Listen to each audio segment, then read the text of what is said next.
So today I wanted to look into audio and AR. So you can actually implement audio within webxr fairly easily using threejs. So in particular, if you use the audio loader, you can put positional sounds within your scene and they will actually be stereo sounds. So you'll be able to hear from both ears. One of the issues with me doing screen recording for this is that I wasn't able to implement the stereo within my screen recording device. So it won't sound like stereo sounds to you, but if you go on and try this out, you'll be able to hear it. So let's just show a quick demo. This is sound 4. This is sound 1. This is sound 1. This is sound 2. This is sound 2. This is sound 2. This is sound 3. This is sound 2. This is sound 3. This is sound 3. This is sound 4. This is sound 4. This is sound 1. This is sound 4. This is sound 1. This is sound 4. This is sound 1.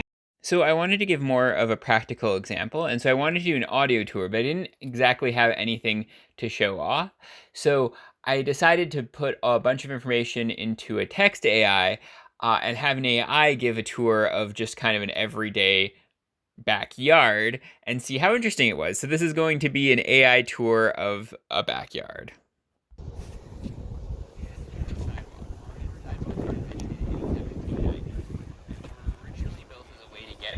Road to your front door.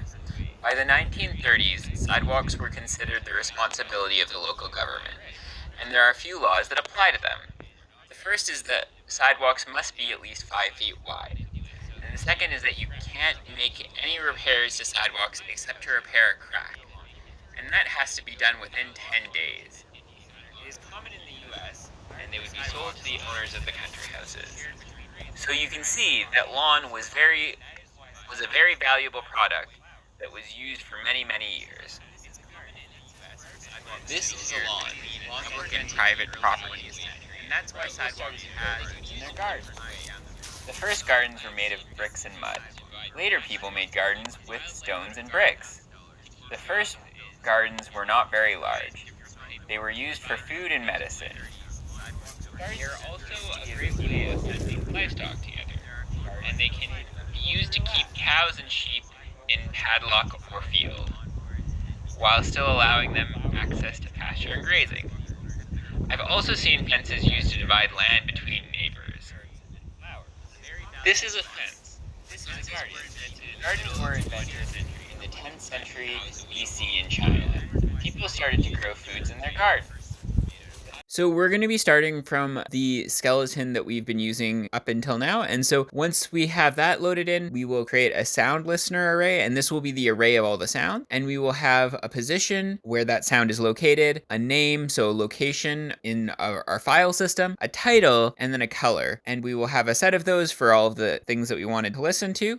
Next up, we have to create two different objects. We have to create a listener, so that is going to be where the ears are in this scene. And we have to create a loader. And so our listener, we have to attach the camera because that is going to be where our ears are. And the audio loader, we're going to put in our on session start. So we'll initialize it then, and then we will have to loop over the sounds. How we go about doing this is we initialize a sound with the positional audio, and that's attached to that gives the listener as a parameter. And then what we will have is the loader, which will go in and use the position or the location of our file. It'll give us a buffer. I think it's actually helpful to have a timeout here so that you don't end up with any sort of async issues. And then the next thing is you have to set the buffer to the sound and set a loop and then set a volume and then set a reference distance. And so the reference distance actually does impact how you hear things in the scene. Like, you need this to be a lower number because if it's too high, then you end up just hearing all the sounds at once. And you do need the fall off to be larger than it would naturally be.